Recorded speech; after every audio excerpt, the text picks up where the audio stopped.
성균관대학교 박인곤 교수님과 함께하겠습니다. 교수님 안녕하십니까? 안녕하세요. 교수님을 너무너무 좋아들 하세요, 우리 구독자분들이. 감사합니다. 네. 어느 정도 뭐 눈치는 채고 계셨죠? 네. 뭐 좀 댓글을 전혀 달아주질 못하고 답글을 읽기는 다 읽고 있습니다. 읽기는 읽고 계시죠? 예. 네. 얼마나 답답하시겠어요. 어 교수님이 가지고 오시는 작품들을 무척 기다리시는데 예. 오늘은 정말 기대하셔도 좋은 작품입니다. 재밌는 작품입니다. 네. 저희가 추미소에서 미리 소개를 좀 해 드렸는데요. 그렇습니다. 그러니까 이 작품과 작가에 대한 소개는 추미소를 통해서 먼저 들으시고 오늘 줄거리 해설과 낭독을 들으시면 되겠는데 네. 이게 엄청난 작가입니다. 다카시 가스히코의 전생의 기억 단편집에 있는 소설 가운데 냄새의 기억이라는 작품을 소개를 해 드릴 거고요. 미리 좀 그렇습니다. 하나만 말씀을 드리면 이 붉은 기억이라는 단편집이 있잖아요. 그렇죠. 거기서 저희가 여러 편을 이미 줄거리 해설과 낭독으로 올려 드렸습니다. 이게 맞아요. 절판이 돼 있기 때문에 중고로 구하시거나 아니면 구하시기가 어려울 텐데 저희 줄거리 해설과 낭독 채널을 통해서 들으시면 되겠고요. 이 작가 이름으로 검색하시면 나올 거예요. 다카하시 예, 가스히코. 네. 맞습니다.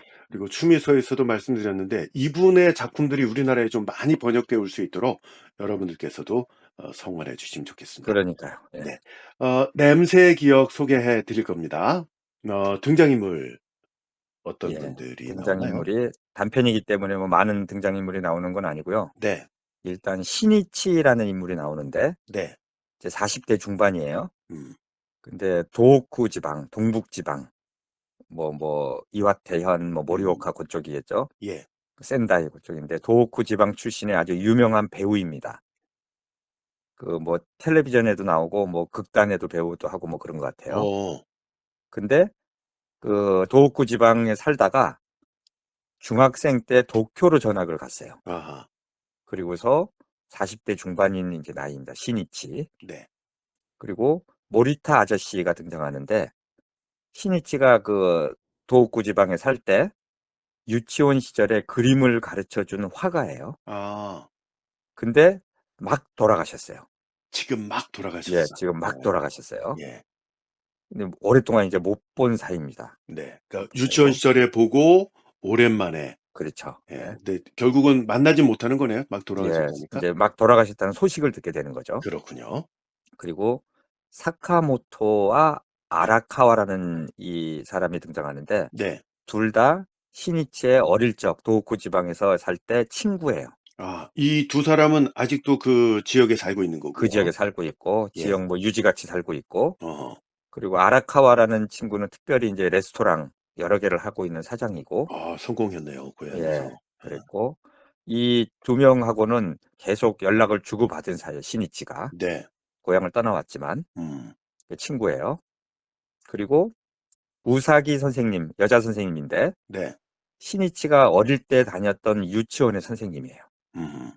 그리고 지금은 그 유치원의 이사장이 돼 있고 아마 딸인가 아들인가가 이제 운영을 하고 자기는 이사장이 된 것 같아요. 아 이제 노부인입니다. 노부인. 노부인. 예. 이렇게 등장인물이 나오는데 지금 보고 계신 화면에 떠 있습니다. 그러니까 예. 참고하시면서 보시면 예. 되겠고요. 이 상당히 소재가 흥미롭잖아요. "냄새의 기억이다."라는 것 아주 자체가. 흥미로워요. 예, 네. 예. 기대감을 갖고 들으셔도 되겠습니다. 예. 다카시 가스히코의 단편 냄새의 기억 줄거리 해설과 낭독 지금부터 시작하겠습니다. 모리타 아저씨가 돌아가셨다는 소식을 전화로 알려준 것은 중학교 친구 중 한 명인 사카모토였다. 나는 친구에게서 나온 모리타 아저씨의 부고를 갑작스럽게 듣자 그 아저씨가 아직 건강하셨나? 하는 당혹감이 들었다. 도대체 몇 살이 되신 거지? 내 생각을 꿰뚫을 듯 전화 너머 사카모토는 향년 84살이었다고 덧붙였다. 그렇겠지. 내가 모리타 아저씨 집에 드나든 것은 대여섯 살 때 일이니까 이미 40년이나 지난 옛날 이야기다. 그 당시 아저씨는 결혼 정년기를 맞은 딸과 둘이서 살고 있었고 아저씨 나이는 40살을 좀 넘었던 게 확실하다. 내가 그런 생각을 하면서 말없이 있자 사카모토가 말을 이었다. 저 장례식은 나흘 후요. 도쿄 신문에는 실리지 않을 것 같아서 전화를 건 건데 그 정도 사이는 아니었던 거네. 그래. 어렸을 때 몇 번 놀러 간 것뿐이야. 그 뒤로는 한 번도 뵌 적이 없어. 뭐요? 그러면 그 선생님의 일방적인 생각이었나? 사카모토는 실망한 말투였다. 일방적이라니? 그게 무슨 말이야? 그 이따금 그 모리타 선생님이 네 이름을 꺼내셨거든. 아주 아꼈던 제자라고 말이야. 그래 이상하다 싶었어. 나는 선생님이랑 10년 가까이 연락을 했는데 바로 최근까지도 그런 얘기를 들은 적이 없었거든. 선생님은 말이야. 최근 들어서 치매가 더 악화되셨었어. 근데 내가 너랑 동급생이었다고 말씀을 드리니까 엄청 반가워하시는 거요. 네 어머니에 대해서나 살았던 집에 대해서 잘 알고 계셔서 그런가 보다 했지. 그래서 너한테 알리는 게 낫겠다 싶어서 전화한 거요. 아니야, 아니야. 그래, 잘했어. 알려줘야지. 그리고 따져보면 제자가 맞아. 유치원 다닐 때 정말로 그림을 배웠었거든. 에? 유치원 때라고? 뭐 지금 생각해보니까 예절 교육을 시킬 생각이셨던 것 같아. 어머니 때문에 매일 같이 다녔거든. 뭐 딱히 별거는 없었지만 말이야. 그래요? 그때 선생님한테 뭘 배웠는디? 사카모토는 의아해했다. 그게 그 행복을 부르는 분홍 대나무 그림, 즉 주죽화라는 걸 배웠어. 주죽화? 정말? 사카모토는 소리내서 웃었다. 정월에 벽에 장식하는 행운을 비는 그림이다. 주홍색 하나만 사용해서 대나무를 그린다. 그 주죽화를 유치원 아이가 그렸다고? 어, 그 모리타 아저씨는 주죽화 명인이셨잖아. 그거야 알고 있지. 근데 네 어머니도 상당히 특이하셨네. 개구쟁이 꼬마한테 주죽화를 배우게 해서 어떻게 하실 생각이셨을까? 글쎄, 뭐 딱히 별 의도는 없으셨겠지. 뭐 마침 모리타 아저씨가 그런 실력이 있어서 배우게 하신 게 아닐까? 만약에 그분이 영어 선생님이셨다면 아마 영어 회화를 배우지 않았을까? 그렇겠네. 근데 말이야, 너 그때 제대로 배웠으면은 어쩌면 지금 좀 주죽화 화백이 돼 있었겠네. 사카모토는 웃으면서 말을 이었다. 네 직업인 배우와는 전혀 다른 거잖아. 글쎄, 뭐 다를 거 없지 않나? 뭐 텔레비전도 그림의 떡 같은 거니까. 나는 쓴웃음을 지으며 답했다. 어쨌거나 알았어. 너한테서 그 조화라도 받으면 나도 좀 폼이 날 것 같았는데 그 정도 사이인 줄은 몰랐네. 미안혀. 친구 사카모토는 나와 모리타 아저씨와의 관계에 대해서 전혀 모르고 있었다. 나는 이 친구가 모리타 아저씨와 어떻게 알고 지내는 사이인지가 궁금했다. 근데 너 모리타 아저씨하고 10년 정도 알고 지냈다고 그랬잖아. 그거 어떻게 된 사연이야? 어, 선생님은 이 지역의 예술문화협회 명예 고문을 계속 맡으셨어. 기반이 별로 없는 지역의회 의원에게는 상당히 중요한 분이셨지. 협회 추천을 받으면 선거가 편해지잖아.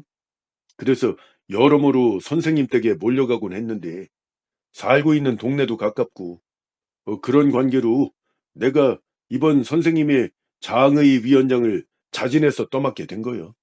뭐 선생님께 신세도 지고 했으니까. 아, 그러면 모리타 아저씨는 마을로 돌아가신 거구나.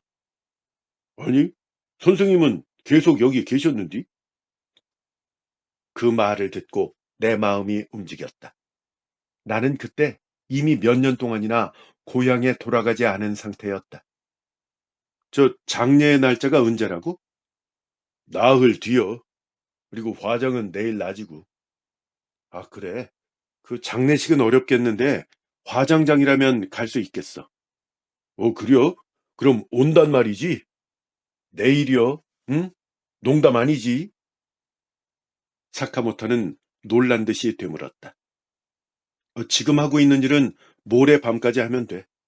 이것도 무슨 인연이겠지 뭐. 내가 갈게. 오랜만에 다른 사람들 얼굴도 보고 싶고. 그러면 말이요. 호텔은 우리가 준비할게. 그리고 도착 시간을 알려주면 그 역까지 누구든 내보낼게. 사카모토는 갑자기 의욕적으로 나왔다. 모두들 놀랄 거요. 네가 얼굴을 보여준다면야 최고 아니겠냐. 역시 전화를 하길 잘했네. 근데 그 돌아가신 아저씨 가족은 어떻게 돼? 그때 아마 따님이 있었던 것 같은데. 어, 꽤 예전에 죽었다고 들었어. 손자가 상주요. 그 말에 새삼 40년 세월을 실감했다. 무엇보다 아저씨 얼굴이 거의 기억나지 않는다.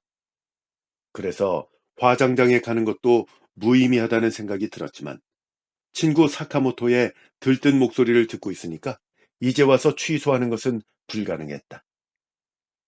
게다가 배우라는 직업의 천성도 한몫했다. 지금까지 결혼식이건 상갓집이건 되도록 빼놓지 않고 참석하려고 해왔다. 그다지 친분이 없는 사람들의 장례식에도 얼마나 많이 얼굴을 내밀었는지. 아저씨는 그에 비하면 훨씬 친한 상대라고 할 수 있다. 아, 고향. 나는 사카모토의 전화를 끊고 잠시 감개무량했습니다. 중학교 2학년 때 도쿄로 이사 왔으니 14살 때까지밖에 살지 않은 동네지만 나에게 있어 가장 소중한 곳이에요. 중학교 때 도쿄로 전학 온 후에는 도쿄의 친구들과는 그다지 정이 들지 않았어요. 도호쿠 출생이라는 이유로 어딘가 무시당하는 것을 민감하게 느꼈던 탓이에요. 왕따까지는 아니었지만 늘 은근히 소외되는 기분이었어요. 배우가 되어 텔레비전에 나오자 그제서야 친한 척하며 연락한 녀석들도 있었지만 나도 철이 없던 탓에 그들에게는 차갑게 대했어요. 반대로 고향 친구들에게는 자주 연락을 취했습니다.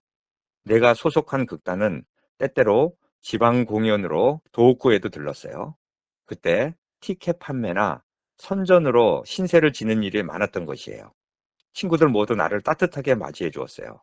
지금은 극단에서 나와 프리랜서 입장이라서 고향에 들를 기회는 확 줄었지만 나는 자긍심을 갖고 도호쿠 출생임을 자랑스럽게 말해왔어요. 그런데 왜 모리타 아저씨와 연락이 뚝 끊겼던 것일까? 애당초 모리타 아저씨와 어떤 관계였는지도 잘 모르겠어요. 친척이라는 생각을 하긴 했지만 그렇지 않았던 것 같아요.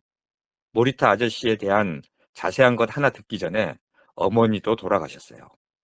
요 근래 몇십 년간 생각에도 없던 존재였기 때문에 아무래도 상관없었지만 어떻게 생각하면 이상해요.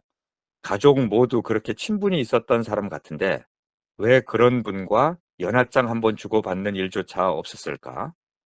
어린아이는 모르는 뭔가가 있었다고 밖에는 생각할 수 없어요. 눈을 지그시 감고는 생각에 집중하자 아련하지만 아저씨의 이미지가 떠오르기 시작했습니다. 머리를 길게 뒤로 늘어뜨린 마치 점쟁이 같은 모습을 한 분이었어요. 일본 화가라는 직업을 갖고 있는 사람이니 어찌 보면 극히 자연스러운 헤어스타일이었겠지만 어린 마음에는 왠지 무섭게 느껴지기도 했어요. 또 모리타 아저씨에게 야단도 꽤 맞았어요. 그 이미지가 겹친 건지도 모르겠어요. 몰래 좋아하는 만화 주인공을 그리거나 다다미에 먹물을 엎지르거나 하면 자로 엉덩이를 세차게 맞곤 했어요. 나를 자상하게 감싸주는 선생님의 따님이 없었다면 매일같이 다니지는 않았을 것이에요. 실제로 가기 싫다고 몇 번이고 어머니한테 떼쓰곤 했어요. 유치원 아이들이 일본 그림을 배워봤자 재미있을 리가 없었어요. 어머니는 예의 범절도 배워야 하는 거라고 말씀하시고는 내 간청을 늘 못 들으신 척 했어요. 아저씨가 일 때문에 이 마을에서 이사한다는 말을 들었을 때는 섭섭함과 안도감이 교차했어요. 잘은 기억나지 않지만 아무래도 1년 가까이 다녔던 덕분인지 아버지같이 의지했던 부분도 있었던 것 같아요. 아버지같이? 그렇게 생각하고는 당혹스러웠어요. 그러면 아버지가 사라진 시기와 아저씨의 이사 시기 중 어느 것이 먼저였을까? 아버지 이야기는 우리 집에서는 금기시 되어 그 부분도 애매한 상태예요. 가물가물한 내 기억으로는 초등학교 1학년 여름이었던 것도 같은데 확실히 단정 지을 수는 없어요. 어머니는 내가 초등학교 4학년 때 새아버지와 재혼했어요. 새아버지와의 기억이 복잡하게 뒤얽혀 있기 때문에 혼란이 생긴 것 같아요. 그러나, 그러나 역시 모리타 아저씨의 이사 간 것은 친아버지의 행방불명 이유라고 보는 게 맞는 것 같아요. 친아버지가 없는 외로움에서 모리타 아저씨를 의지하게 된 것이 아니었을까? 아저씨는 친아버지의 지인이었을까? 아무래도 그런 생각이 들었어요. 그러면 모리타 아저씨의 이사 후에 연락이 끊긴 이유도 대충 짐작이 갑니다. 어머니는 새아버지를 의식한 것이에요. 사라져버린 아버지의 지인과 연락을 주고받는 건 도리가 아닐 테니까 말이에요. 나는 혼자서 그렇게 생각하며 고개를 끄덕였습니다. 기차역 플랫폼에는 아라카와가 마중 나와 있었다. 아라카와는 시내에 레스토랑을 몇 군데 갖고 있다. 나와는 특히 사이가 돈독하다. 춥지. 눈은 더 이상 안 내리지만은 추위는 별로 풀리질 않았네. 아, 그래. 이 냄새야. 이 냄새. 나는 차가운 공기를 실컷 마셨다. 이걸 맡으면 시골에 온 기분이 들어. 냄새? 그런가? 어, 투명하고 차가운 바람 냄새. 도쿄에서는 절대로 느낄 수가 없어. 차가운 바람 냄새라. 과연 아라카와도 나처럼 코를 부풀리며 웃었다.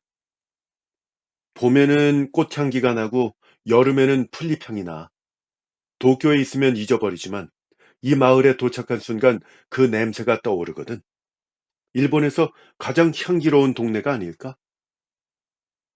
처음에 만난 사람이 마침 친구인 아라카와였기 때문에 나는 금세 수다쟁이가 되어버렸다. 나는 아라카와가 안내하는 대로 역 빌딩에 인접한 호텔 찻집으로 들어갔다. 아직 모리타 아저씨의 화장까지는 1시간 이상 시간이 있다. 그런 장소에 빨리 간들 난처할 뿐이다. 커피와 샌드위치를 주문하고 아라카와는 담배를 꺼내서 불을 붙이며 말했다. 네가 여기 온 게 3년 만이냐? 독한 연기가 피어오른다. 나도 한 대 꺼내 피웠다. 아침 일찍 일어나서 잠이 모자라다. 목에 자극이 너무 강하다. 세 모금만 피우고는 재떨이에 비벼 껐다. 모리타 아저씨 소식은 알고 있지? 내 질문에 아라카와는 진지한 얼굴로 말했다. 물론 알고 있지. 예술문화협회 모임 때문에 때때로 우리 레스토랑을 찾아주셨었거든. 선생님은 꼭 얼굴을 보여주셨었어. 그 연세에 참 건강하신 분이셨는디. 언제부터 여기 사신 거야? 선생님 말이야? 한 20년은 될걸? 그럼 왜 지금까지 내가 만나지 못했을까? 나는 진심으로 의아했다. 10년 전까지 나는 공연 때문에 매년 이 동네를 방문하곤 했었다. 전혀 상관이 없는 입장이라면 몰라도 아저씨가 예술문화협회에 속해 있었다면 나와 만날 기회가 있었을 것이 분명하다. 그렇긴 하네. 신이치 너의 기사는 신문 문화란에 늘 실렸으니까 선생님이 모르셨을 거라고는 뭐 생각하지 않는 게 맞지 않나? 근데 그 사카모토 말로는 선생님이 네 얘기를 꺼내기 시작하신 게 바로 최근 일인가 보던디. 뭐 선생님도 자존심이 있어서 신이치가 먼저 인사하러 올 때까지 모르는 척하고 계셨던 건 아닐까 이런 생각이 드네. 아, 뭐 맞는 말인데 내가 인사를 드리고 싶어도 나는 모리타 아저씨가 여기 계시는 줄 몰랐거든. 아, 이거 참 돌아가신 뒤에야 오게 돼서 괜히 죄송스럽네. 신경 쓸 것 없어. 뭐 유치원 때 선생님이라며 기억나지 않는 게 당연한 거요. 그걸로 마음 상하는 게 더 이상하지. 근데 모리타 아저씨는 어떤 분이셨는데? 나는 반대로 아라카와에게 물었다. 어, 예술문화협회 회장을 맡았을 때는 완고하고 아주 잔소리 심한 할아버지 뭐 이런 인상이었어. 근데 회장을 후임한테 물려주신 이후에 차츰 부드러워지신 거예요. 문화재 보호위원회도 관계가 있으셔서 꽤 바쁘셨을 거예요. 나는 왠지 거북해서 인사를 나누는 정도에 불과했지만 말이요. 머리가 좀 길지 않았나? 그런 기억이 있는데. 그려, 그려. 백발 검술가 같은 느낌이었지. 정확한 표현이었다. 또렷하게 모리타 아저씨 얼굴이 머릿속에 떠올랐다. 하지만 신이치 네가 설마 주주카의 명인이라고는 생각하지 못했어? 사카모토에게 듣고 웃었지 뭐요. 지금도 주주카 잘 그리냐? 아이 설마. 뭐 시험 삼아 그려본 적도 없어. 어렸을 때 익숙한 건 몸이 기억하고 있는데 비여. 그 느낌으로 다시 할 수 있지 않을까? 내가 아저씨한테 그림을 배운 건 어머니가 시켜서 한 것에 불과해. 하지만 확실히 신이치는 그림을 잘 그렸잖아? 너 말이여, 스타 배우들 얼굴을 곧잘 그렸잖아.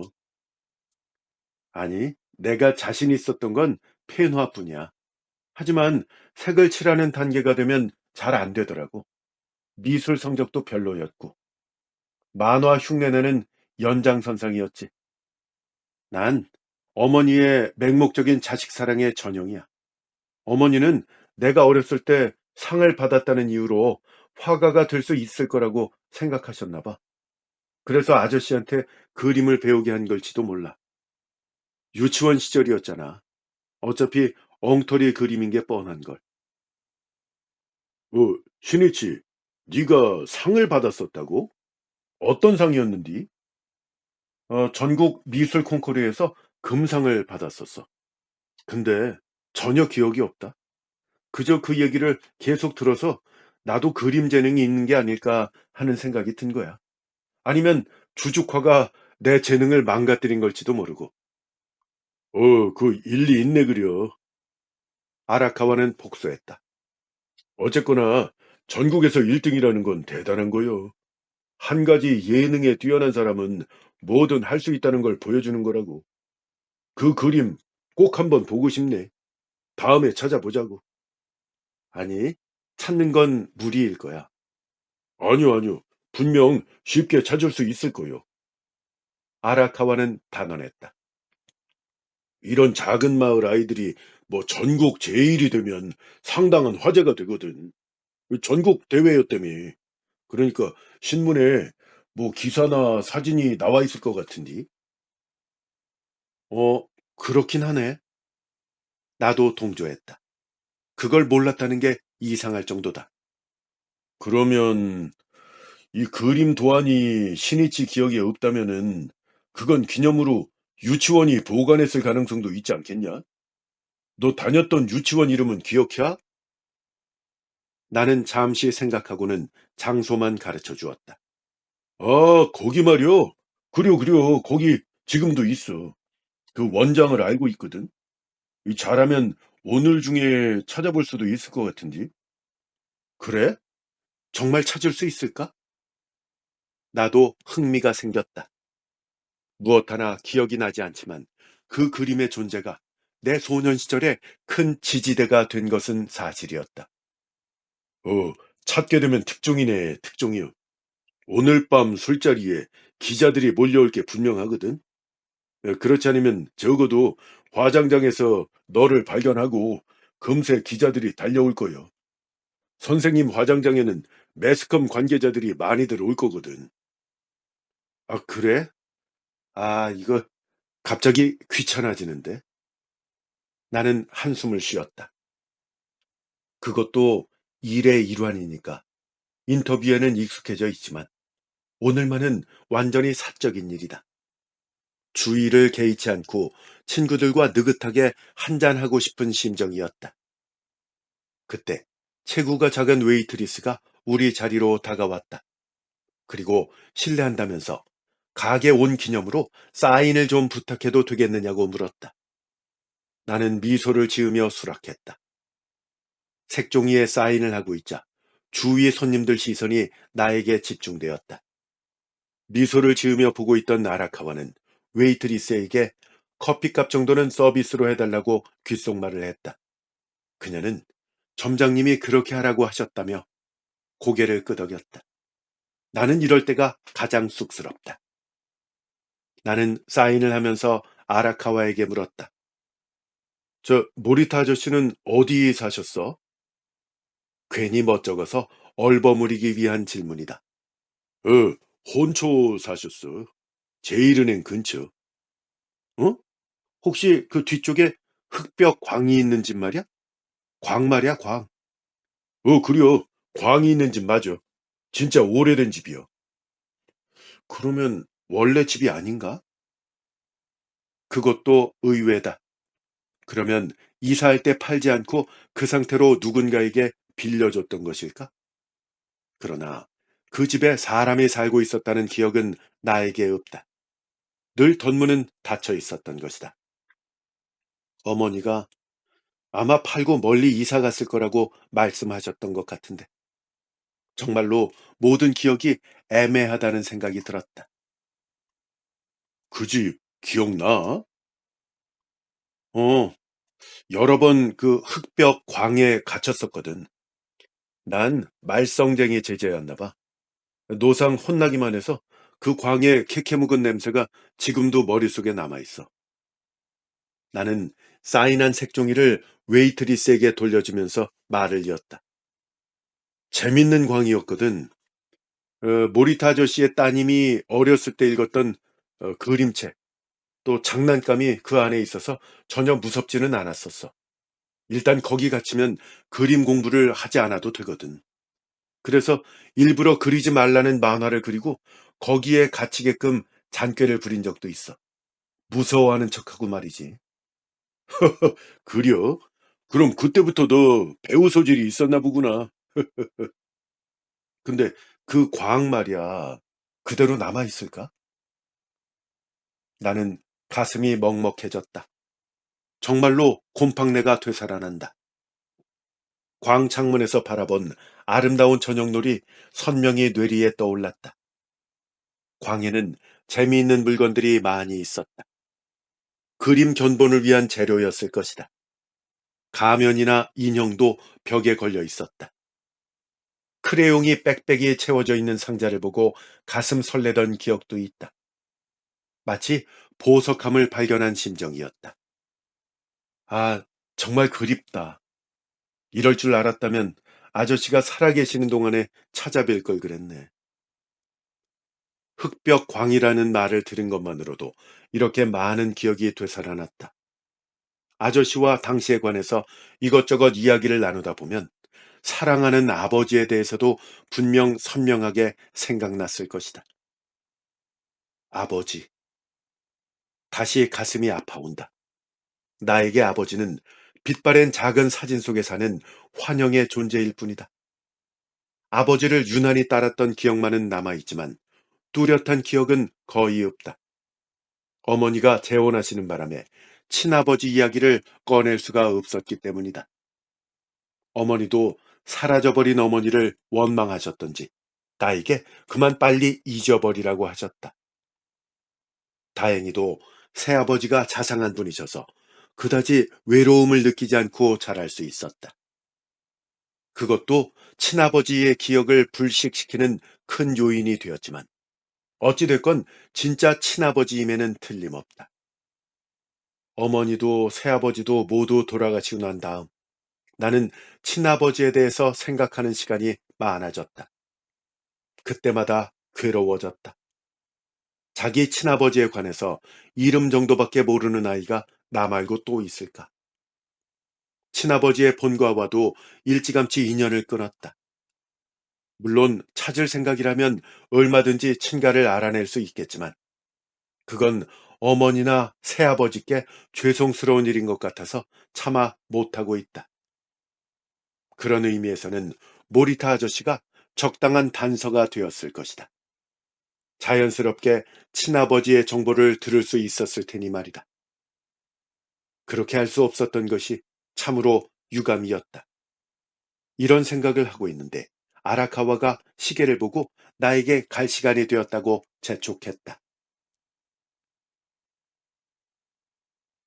모리타 아저씨의 화장장에서 돌아온 나는 호텔 침대에 누웠습니다.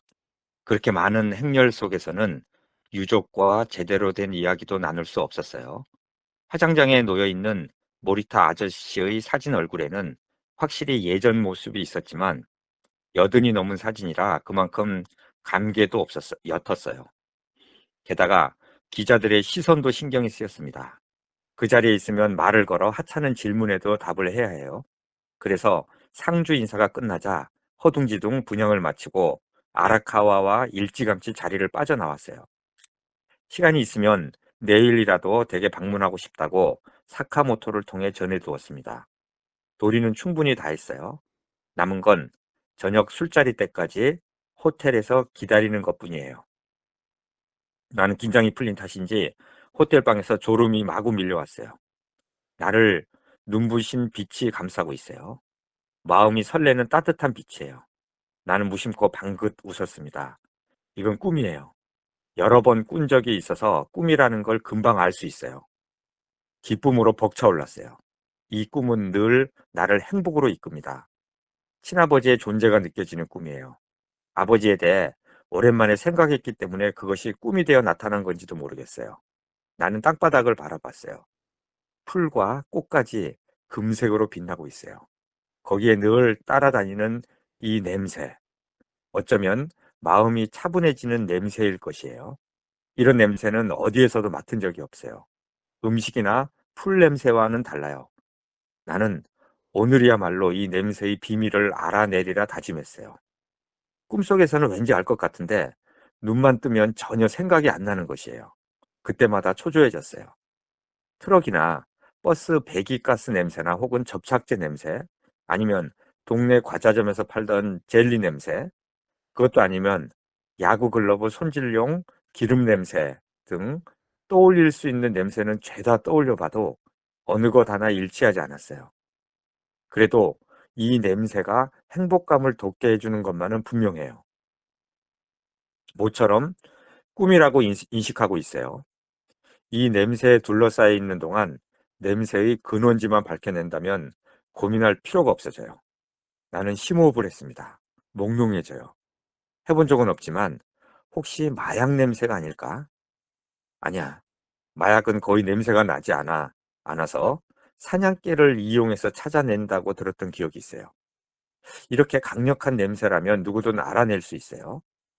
그 밖에 생각할 수 있는 건 화학약품이에요. 학교 화학 실험실에서는 이상한 냄새가 몇 가지 섞여서 떠다녀요. 하지만 그중 어느 것인지 알 수 없는 것은 어찌 보면 당연해요. 내 일상에서 절대 맡을 수 없는 냄새가 이 세상에 무수히 존재할 테니까요. 그러나 이상하게 나와 관계가 깊은 냄새라는 생각이 들어 미치겠어요. 달콤시큼하고 비릿하고 기름진 이런 것들이 미묘하게 섞여 있는 느낌이에요. 막상 이렇게 나열해 놓고 보니 그다지 향기로운 냄새라거나 멋진 냄새라고는 할 수 없을지도 모르겠어요. 담배 찐 같은 걸까? 담배를 싫어하는 사람에게 벽에 밴 담배 냄새만큼 구역질 나는 것도 없다고 해요. 그러나 담배를 좋아하는 사람은 그다지 신경 쓰지 않는 것 같아요. 오히려 한창 금연 중이라면 담배 냄새가 못 견딜 만큼 황홀하게 느껴질 것이에요. 익숙한 냄새는 타인에게 악취일지라도 자기에게는 향기로운 것이 되는 경우가 있어요. 지금까지 이 냄새를 알아낼 수 없었던 것은 무의식 중에 좋아하는 냄새만 떠올렸기 때문이 아닐까? 거기까지 생각해도 결국 마찬가지였어요. 내가 싫어하는 냄새라면 황홀해질 리 없으므로 말린 자방고등어나 퇴비 냄새 같은 것은 아님이 확실해요. 나는 헛된 생각을 버리고 꿈에 만족하기로 했어요. 무슨 냄새인지는 모르겠으나 어쨌든 행복으로 가슴 벅차게 해주는 냄새인 것만은 분명해요. 그걸로 됐어요. 꿈은 계속되는 것 같습니다. 나를 감싸고 있는 빛을 헤치듯 앞으로 내가 나아갔어요. 난간으로 나가자 갑자기 시야가 밝게 트입니다. 이것도 여러 번 경험한 것이에요. 여기야 여기. 끝없이 맑은 창공, 멀리 저편에 이어지는 푸른 산, 건너편 기슭, 제 방을 메운 알록달록한 꽃들, 선명한 천연색의 광경, 여울이 널찍하니 유유히 흐르는 강, 금색으로 물든 억새풀 지붕, 강변에 설치된 수많은 대형 물레방아, 밝은 목소리로 제 방을 뛰어다니는 소년 소녀들, 강에 담그고 있던 발 주변을 살랑살랑 헤엄쳐 다니는 물고기들, 뒤에서 들리는 어머니의 따뜻한 웃음소리, 한가운데가 무너진 다리 위에 서서 당황스러워하는 친아버지의 넓은 등, 방울방울 이마에서 떨어지는 상쾌한 땀, 반 정도 잠긴 작은 배의 뱃머리에는 청개구리 2마리가 가만히 앉아 매끈한 강 수면을 바라보고 있어요. 건너기 적당한 여울 위로 자전거를 끌며 지나가는 아이스 캔디 장수 모습도 눈에 보입니다. 모두 아름답고 생생해요. 나도 빨리 이 강을 건너 제 방에서 노는 소녀들 사이에 끼고 싶어요. 제 방의 완만한 경사를 이용해 공중회전 연습을 하는 형도 보여요. 몇몇 소년들이 그걸 구경하러 돌아다니고 있어요. 소리도 없이 빙글빙글 하늘을 나는 모습이 참으로 즐거워요. 멋진 착지를 할 때마다 소년들이 손뼉을 쳐요. 우와, 잘하는데 하고 어머니가 내 어깨에 손을 대고 칭찬합니다. 어머니도 역시 팔에 흠뻑 땀이 나 있어요. 어머니는 다른 누구보다도 아름답습니다. 나는 으쓱하며 어머니를 올려봤어요. 땀으로 젖은 머리칼이 뺨에 달라붙어 있는 어머니의 모습이 참으로 젊습니다. 눈동자에도 찬공이 비쳐 반짝거려요. 새아버지는 성실하고 정말 좋은 분이셨지만 어머니를 이런 얼굴로 만들지는 못했어요. 어머니는 친아버지를 가장 좋아했어요. 나는 그것을 잘 알고 있어요. 아, 이 순간이 계속 이어진다면 얼마나 좋을까. 어느샌가 친아버지는 창공 높이 떠올랐어요. 나를 손짓하며 부릅니다. 나도 손을 크게 흔들며 강 중심 쪽으로 가요. 몸이 붕붕 떠올라요. 다시 눈부신 빛이 나타났어요. 위아래 오른쪽 왼쪽 모두 바라보니 황금색이에요. 그 한가운데 뻐끔이 구멍이 뚫려 있어 파란 하늘이 들여다 보여요. 하늘에 열린 동그란 창이에요. 친아버지는 그 창 가운데 있어요. 기다리세요. 저도 그리로 갈게요. 하고 외쳐요. 친아버지와 함께라면 어디든 두렵지 않아요. 한방 미소를 지은 아버지가 나에게 양팔을 벌렸어요. 하늘 창에서 그 황홀감을 유혹하는 냄새가 마치 샤워할 때처럼 쏟아집니다. 그래요. 이건 분명 친아버지 냄새예요. 냄새로 둘러싸인 나는 친아버지 품에 안겨 있는 것 같아요. 몸이 창문을 향해 급상승합니다. 그 창 안쪽에는 도대체 무엇이 있는 걸까? 세상을 내려다보니 어머니가 물가에 서서 걱정스러운 듯한 표정을 짓고 있어요. 어머니의 뻗은 팔이 뱀이 되어 나를 따라옵니다. 나는 몸을 비틀며 웃어요. 그렇게 걱정되면 어머니도 함께 오면 될 텐데. 하지만 어머니 팔이 결국 나를 에워쌌어요.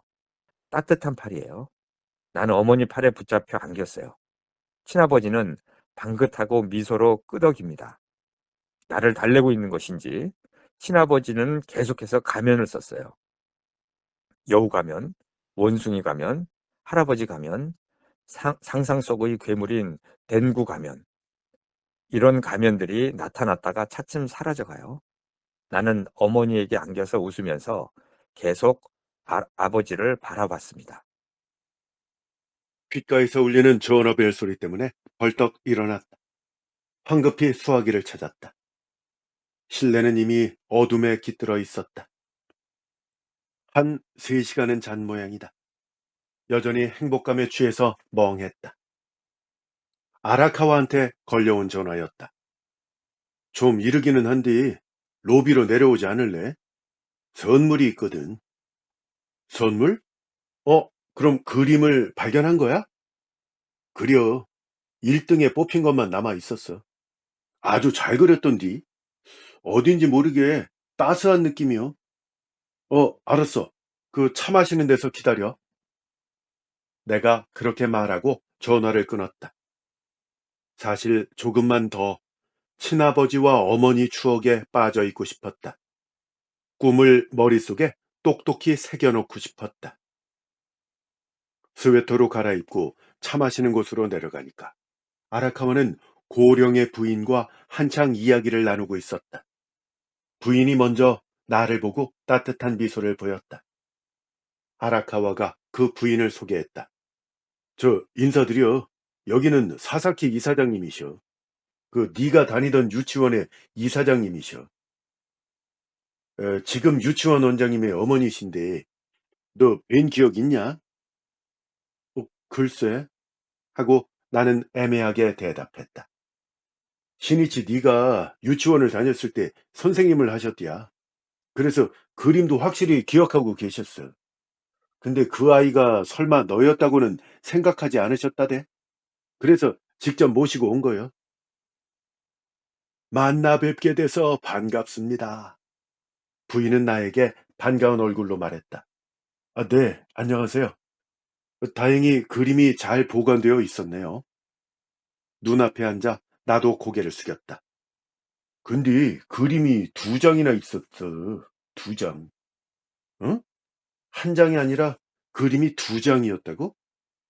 나는 아라카와를 쳐다보았다. 전국 1등을 했던 건 유치원 입장에서는 큰 명예 아니겠어? 그래서 한 장 더 잘 그린 걸 골라서 보존했던 모양이요. 같은 포장 안에 잘 간수되어 있었어. 그래서 두 장이요. 정말로 잘 그렸어요. 그림 공부를 하는 아이는 역시 다르다고 모두 감탄했었죠. 어, 혹시 저 우사기 선생님이세요? 내 말에 부인은 눈을 반짝이며 고개를 끄덕였다. 아, 우사기 선생님이셨군요. 나도 미소를 지었다. 댄스 시간이 되면 깡충깡충 뛰면서 모두 우사기 선생님이라고 불렀었다. 작은 몸집은 여전하다. 그래, 만나서 반갑구나. 기억을 다 해주고 고맙네. 우사기 선생님은 눈물을 글썽거렸다. 저야말로요. 정말 뵙고 싶었어요. 어, 기억하는구나. 신이치, 너 정말 대단한 기억력이요. 아라카와는 눈을 동그랗게 떴다. 그 선생님, 이상한 기억이 있어요. 그 유치원에서의 일은 잘 생각이 안 나는데 왠지 모르겠지만 우사기 선생님이 늘 우리 집에 놀러 오셨던 것 같은 기억이 있어요. 근데 집이라니 좀 이상하죠? 무슨 착각이겠죠. 그래서 선생님이 궁금했어요. 이사장님이라는 말씀을 듣고 선생님 소식을 좀 여쭈려던 참이었거든요. 근데 어딘가 비슷한 느낌이 들어서 역시 우사기 선생님 맞으셨네요. 그 말에 우사기 선생님은 고개를 크게 끄덕였다. 그러면 역시 우리 집에 가정 사정이 복잡해서 퇴근 후에 매일 신이치 네 집에 방문을 했었다. 한 달 정도였는데 간신히 회복해서 일단 안심이었어. 아, 그럼 제가 병 때문인지 뭐 때문인지 아무튼 유치원을 계속 쉬었다 이 말씀이신가요? 사실 거기에 대해서는 기억이 전혀 없다. 그래. 생사를 오가는 상태가 며칠 동안이나 계속되었었어. 너무나 의외의 말에 당혹스러웠다. 아무리 어렸다고는 하지만 그런 기억을 몽땅 잃어버리다니 믿을 수가 없다. 한 달이나 누워 있었다면 반드시 무언가 인상에 남아 있었어야 할 텐데. 두려움과 열 때문에 모조리 잊어버린 것 같다고 의사 선생님이 말씀하셨었어. 아마 그래서 잘 기억나지 않는 걸 거야. 내가 하러 간 거는 퇴원하고 나서의 일이다. 찾아가면 늘 혼자서 그림을 그리고 있었어. 근데 선생님, 그게 무슨 말씀이세요? 내가 두려움 때문에 뭘 잊어버렸다는 말씀이신가요? 응? 어머님한테 아무 말도 듣지 못했니? 우사기 선생님은 의심스럽다는 눈으로 나를 바라보았다. 신이치, 너의 아버님이 집을 나가시고 얼마 안 있어서 너도 행방불명이 되었었어. 아버님이 다시 돌아와 데리고 간 게 분명하다고 모두들 의심했었다. 그런데 그러고 나서 사흘쯤 뒤에 모리탓이 집 광 안에서 발견됐었어. 네? 뭐라고요? 제가 그 모리타 아저씨네 광에 갇혀 있었다고요? 나는 말문이 막혔다. 그래. 설마 그런 곳에 있으리라고는 생각하지 않았기 때문에 마을 안을 찾아 돌아다니면서 모두들 난리였다. 내가 왜 아저씨네 광에 갇혀 있었을까요? 모리타시 말에 의하면 미술 수업이 끝나고 네 모습이 보이지 않아서 분명 집에 갔겠거니 하고 문단속을 한 다음에 여행을 떠났다는 거야. 모리타 씨가 하루만 더 늦게 돌아왔더라면 너는 아마도 죽었을 게다. 운이 좋았다고 모두들 기뻐했었어. 그렇다면 말이 된다고 생각했다. 광에 몰래 들어가서 놀고 있는 동안에 열쇠가 잠긴 것이다. 그 광이라면 아무리 울어보았자 밖에까지 소리가 들리지 않는다. 광에 사흘 동안이나 갇혀서 아마 그 충격에 머리가 이상해진 게 아닐까? 게다가 뭐 배도 고프고 하니까 환각을 받겠지. 기억을 잃어버렸다고 해도 이상할 게 없을 거요. 아라카와는 못 믿겠다는 얼굴이었다. 친아버지가 사라지신 건 제가 유치원 때였나요? 나는 한숨을 쉬며 물었다. 네 어머님한테 모리타 씨는 부모 대신인 분이셔서 네 어머니가 불만 같은 걸 쉽게 말할 수는 없었을 거야. 하지만 자칫 잘못했으면 네가 죽게 될 뻔했기 때문에 아마도 힘드셨을 거야. 네 어머니가 용케도 잘 용서하고 넘어갔다고 다들 감탄했었다. 모리타 아저씨가 우리 어머니의 부모 대신이라뇨? 네 어머니가 처녀 시절에 모리타 씨 집에서 가사 도우미를 하셨다고 들었었어. 어쩐지 느낌이 좋지 않았다. 나는 천천히 커피를 마셨다. 가정부였다는 경력을 숨기고 싶었던 어머니의 심정도 이해가 되지만 그 사실을 남에게 듣게 된 건 반갑지 않다. 이때 아라카와가 눈치 빠르게 화제를 바꿨다. 저 그림 볼래? 나는 끄덕이면서 속으로 쓴웃음을 지었다. 어머니 역시 아저씨의 무책임함을 용서할 수 없었을 것이다. 그래서 이사한 것을 기회로 아저씨와 연락하지 않게 되었던 것일 것이다. 아라카와는 비어있는 옆 의자 위에서 포장을 풀러서 능숙한 손놀림으로 도화지를 꺼냈다. 자, 이거요. 이게 바로 네가 전국 1등한 작품이요. 커피잔을 한쪽으로 치우고 아라카와는 테이블 위에 그것을 올려놓았다. 그걸 본 순간 내 얼굴은 경직되고 말았다. 그것은 내가 몇 번이나 꿈에서 본 그리운 광경이었던 것이다. 손가락이 크게 떨렸다. 아이의 작품이라서 물론 서툴렀다. 하지만 그 풍경을 꿈에서 봐서 익숙한 내 입장에서는 완벽했다. 강에 발을 담그고 있는 나, 옆에 서서 땀을 닦고 있는 하얀 블라우스 차림의 어머니, 제 방 가장자리, 끝없는 푸른 하늘, 태양에 반짝이는 강 수면, 물레방아 물보라, 여울을 건너는 아이스 캔디 장수, 공중회전을 하고 있는 소년, 반은 잠겨있는 배, 뛰며 돌아다니는 아이들, 가운데가 무너진 나무다리, 그 위를 서성거리며 당혹감을 감추지 못하는 친아버지의 뒷모습. 이 모든 것이 밝은 여름 햇살의 반짝임으로 둘러싸여 숨쉬고 있었다. 이게 그럼 꿈이 아니라 현실이었단 말인가? 나는 정말 이 경치를 봤던 것인가? 이렇게 생각하자 머리가 깨질 듯이 아파왔다. 이곳에 연결되는 장면이 무엇 하나 떠오르지 않는다. 너 왜 그래? 어디 아파? 이거 꿈에서 종종 본 장면이야. 그게 그려져 있네. 아주 무서운 생각이 든다. 무섭다고? 왜 무서워? 뭐가? 그건 잘 모르겠어. 지금까지 이런 곳이 실제한다고는 한 번도 생각해 본 적이 없거든. 근데 기억이 있으니까 꿈을 꾼 거겠지? 어, 네 친아버지나 어머니의 고향 아니요? 아니야, 아닐 거야. 어머니 고향은 다른 곳이거든. 친아버지는 이 마을에서 태어나셨고. 그때 갑자기 우사기 선생님이 끼어들었다. 이 그림 속에 나오는 여기는 스샤 마을이야, 스샤 마을. 물레방아로 유명하지. 우사기 선생님의 말에 아라카와도 끄덕였다.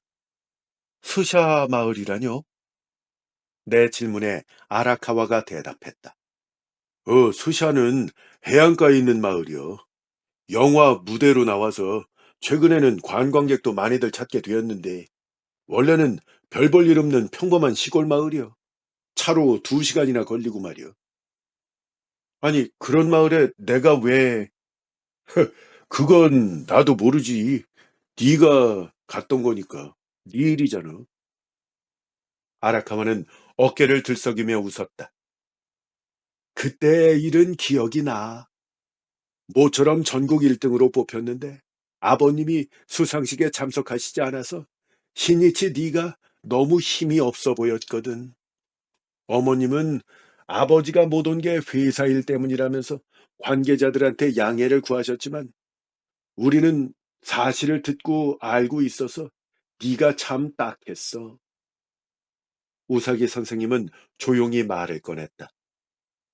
사실을 듣고 알고 계셨다면 아버지는 그때 이미 사라지셨던 거군요. 그래, 한 열흘 전이었나? 콩쿠르를 주최한 신문사에서 네가 금상을 받게 됐다는 연락을 받았다. 그래서 내가 너희 집으로 소식을 전하러 직접 찾아갔었어.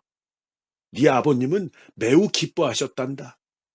시상식 바로 전에 액자로 꾸민 그림이 유치원에 있어서 그것도 일부러 보러 오셨었거든. 무척 기뻐하셨었다. 근데 설마 그 다음날 집을 나가버리실 줄은 몰랐다. 사정은 잘 모르겠지만 분명히 그림만은 꼭 보고 싶으셨을 거야. 아니, 뭐라고요? 이 그림을 본 다음날 아버지가 사라지셨다고요?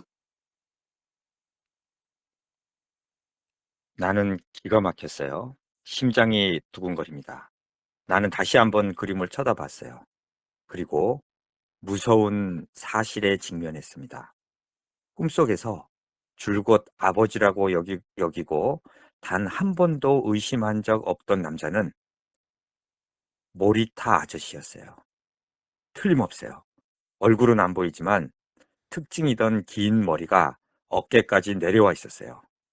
차로 몇 시간이나 걸리는 시골로 어머니는 나를 데리고 모리타 아저씨와 함께 여행을 간 것이에요. 어머니가 너무나 즐거워해서 나도 모르게 그림을 그렸던 것 같아요. 그런데 일은 전혀 예상 밖으로 흘러갔던 게 아닐까? 그 그림을 유치원에 와서 보게 된 친아버지는 어머니의 불륜을 눈치채신 것이에요.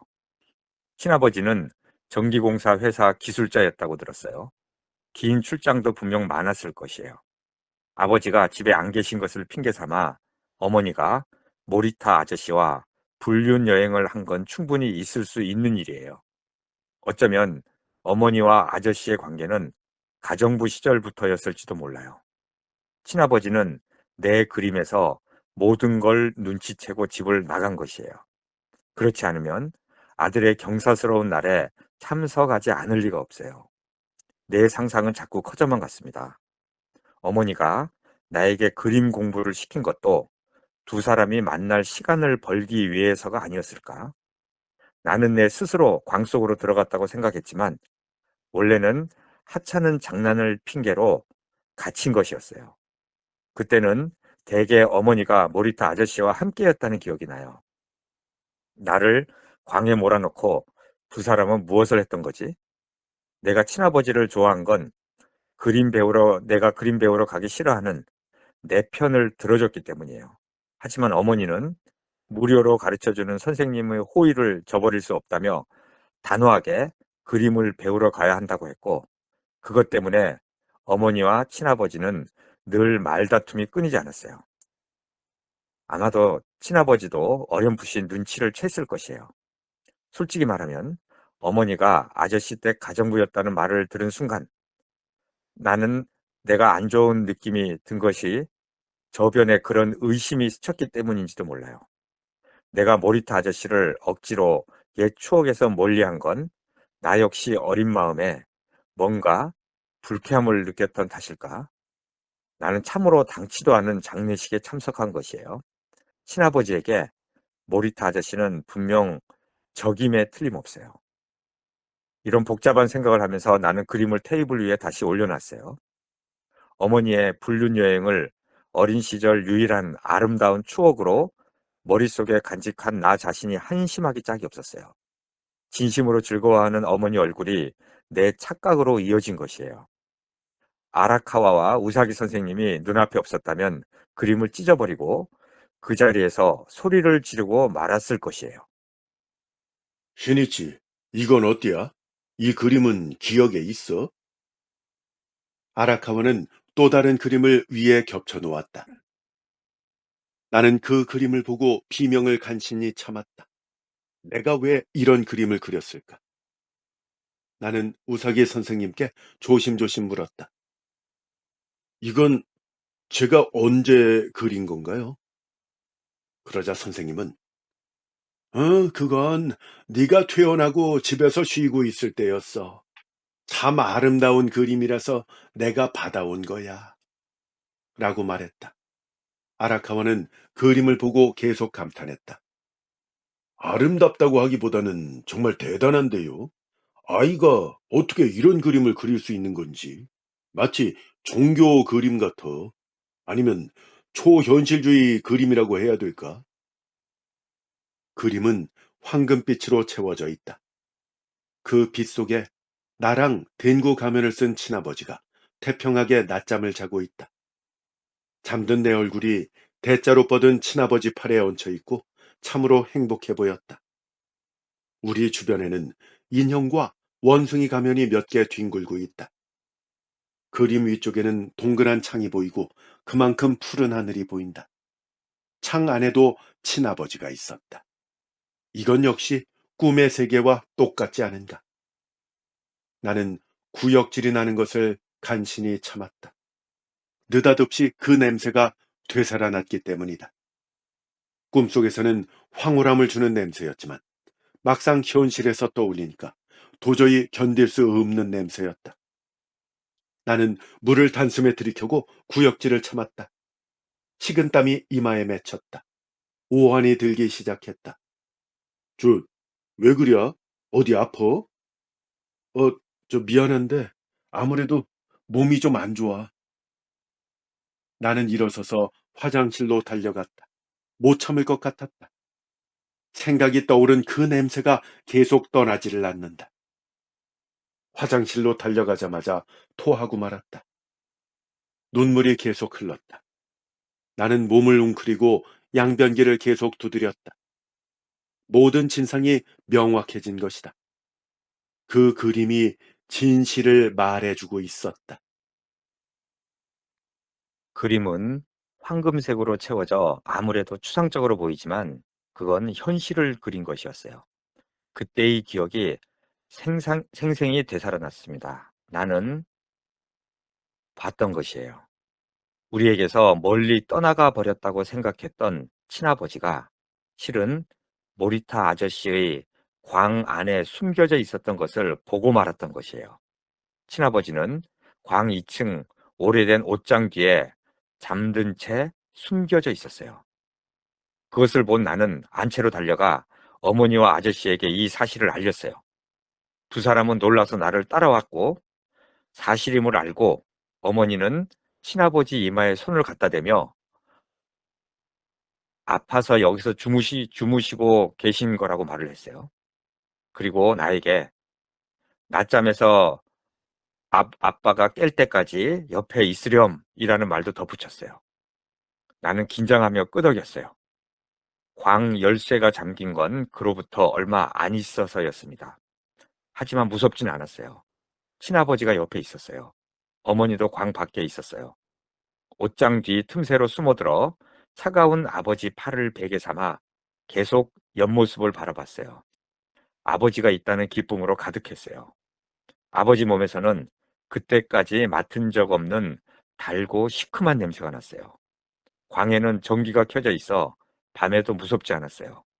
심심해진 나는 원숭이 가면과 댕구 가면을 집어들고 아버지에게 씌우며 놀았어요. 아버지는 계속 잠들어 있었지만 재미있었어요. 이렇게 함께 있는 일은 좀처럼 드물었으니까요. 무서운 생각이 들기 시작한 건 다음 날이었어요. 어머니가 돌아오지 않는 것이에요. 작은 창문으로 내다봐도 안채에 인기척이 없었어요. 그러나 무서움보다 배고픔이 더 괴로웠어요. 광에서 뛰어다니니 오히려 더 힘들었어요. 나는 아버지 옆에 누워 오로지 잠자는 일이 많아졌어요. 냄새는 더 심해졌어요. 하지만 아버지의 냄새라고 생각하니 참을 수 있었어요. 오히려 이 냄새가 친아버지의 존재를 확실하게 알려줘서 외로움을 날려버릴 수 있었어요. 하지만 나는 갈증과 허기로 한계에 이르렀습니다. 온몸을 꼼짝할 수 없게 된 건 사흘째 낮이었어요. 목소리도 나오지 않을 정도로 몸은 쇠해 있었어요.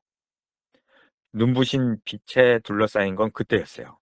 옆에 잠들어 있어야 할 친아버지가 어느샌가 일어나 내 손을 잡고 있었습니다. 잠시 후 아버지는 내 손을 떼고 천장으로 올라갔어요. 그 천장이 천천히 둘로 열렸어요. 아름다운 푸른 하늘이 펼쳐져 있었어요. 아버지는 미소를 보이며 하늘을 향해 헤엄쳐 갔어요. 도중에 나를 뒤돌아봤습니다. 그때 내 몸도 떠올랐어요. 따뜻한 황금빛에 감싸져 매우 행복한 느낌이 들었어요. 공복도 갈증도 느껴지지 않았어요. 빨리 아버지 옆으로 가고 싶었어요. 아버지가 양손을 벌려 기다리고 있었어요. 와락 하고 붙잡힌 건 그 순간이었어요. 어머니가 울면서 내 발을 잡고 있었어요. 그것을 보고 있던 아버지는 크게 고개를 끄덕이더니 순식간에 사라졌어요. 그리고 하늘로 빨려 들어갔어요. 내 눈앞에는 내 눈앞에는 어머니 얼굴이 있었습니다. 그것은 임사 체험이었던 걸까? 공포와 고열로 광에서의 사건을 모두 잊어버렸지만 그 빛에 둘러싸인 황홀감만은 선명히 기억하고 있다. 그래서 무의식 중에 그 그림을 그린 것이다. 나는 계속 울었다. 오열이 멈춰지질 않았다. 아버지는 사라진 게 아니다. 광 안에서 죽임을 당한 것이다. 범인은 모리타 아저씨임에 틀림없다. 유치원에서 내 그림을 본 다음 어머니와 모리타 아저씨의 불륜을 확신한 아버지는 그날 밤 아저씨네 집으로 찾아가서 거세게 밀어붙였던 것이다. 어떤 전개였는지는 모르겠지만 결국 아버지는 죽임을 당하고 만 것이다.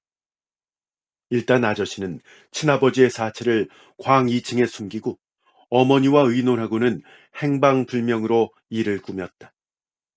그 사체를 내가 발견했기 때문에 두 사람은 나까지 광에 과도두고 죽이려고 했다.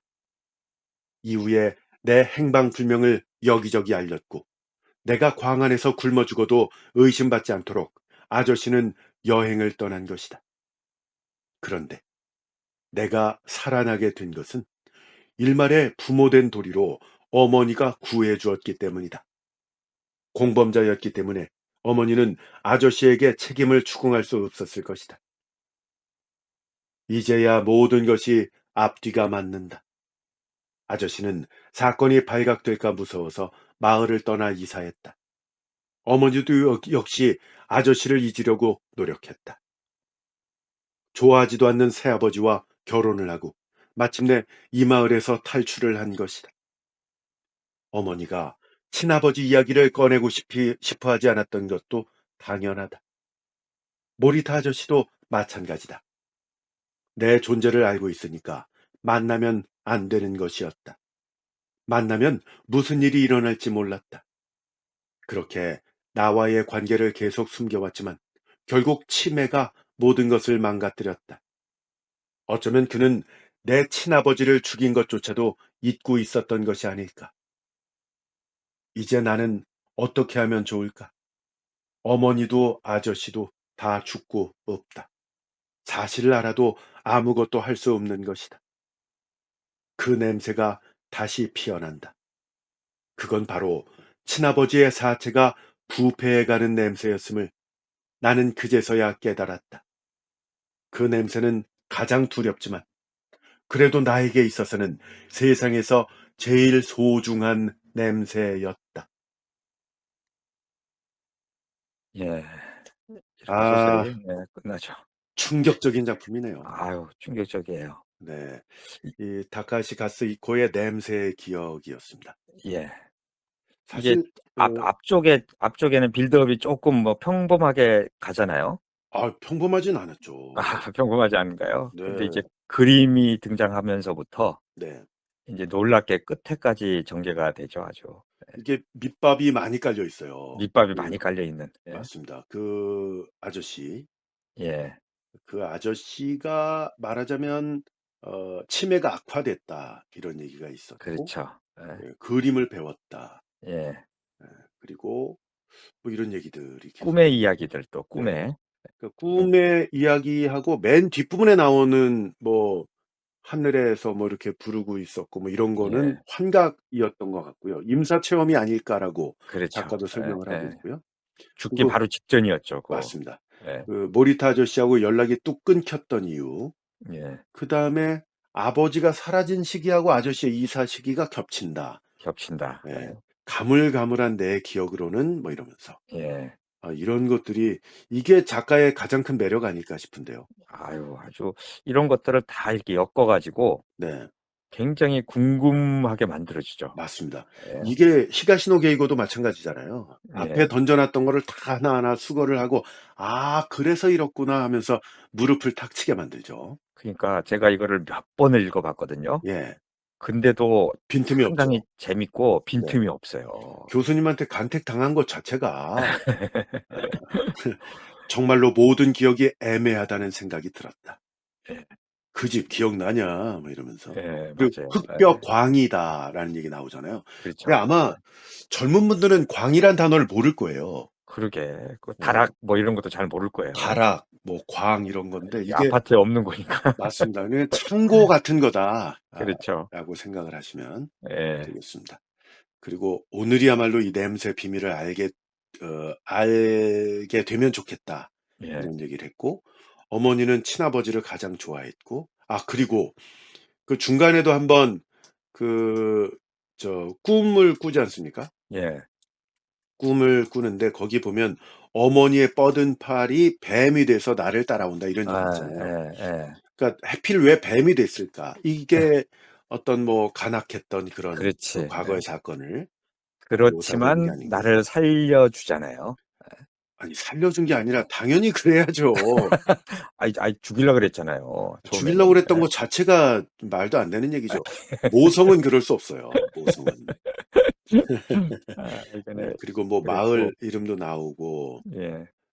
이 그림에 이제 힌트가 있었고 그 긴 머리, 그러니까 머리카락이 길었다는 게 그렇죠. 어 처음에도 나오죠. 예. 요즘은 뭐 긴 머리의 남성들이 예. 많지만 그 당시에는 많지 않았었겠죠. 그렇죠. 그래서 예. 이걸 보고 시니치의 아버지가 '아 이게 모리타와 불륜 관계였구나.' 하는 거를 이제 알아차리게 된 거잖아요. 알아차리게 된 거죠. 예. 예. 그런데 보니까 어 이 교수님이 이 작품을 고르신 이유를 알 수 있었던 대목들이 나오죠. 많이 나오죠. 어머니와 아저씨의 관계는 가정부 시절부터였을지도 모른다. 불륜의 대개 관계였던 예. 것 같다.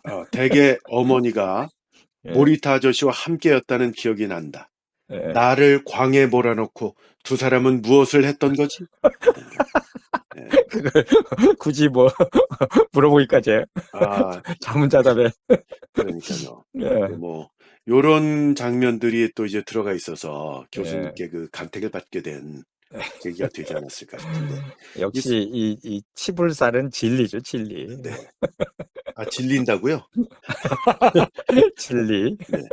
이 작품이 대단하다고 느낀 건 이 예, 냄새는 형체가 없잖아요. 없죠. 구현할 수가 없어요. 표현하기 너무 어려워요. 예. 근데 이걸 소재로 삼았는데 이거를 이렇게 완벽하게 아, 소화를 해낸 대단하고 것이죠. 또 하나는 예. 저는 이게 보면은 처음에는 그림 이야기가 나오잖아요. 네.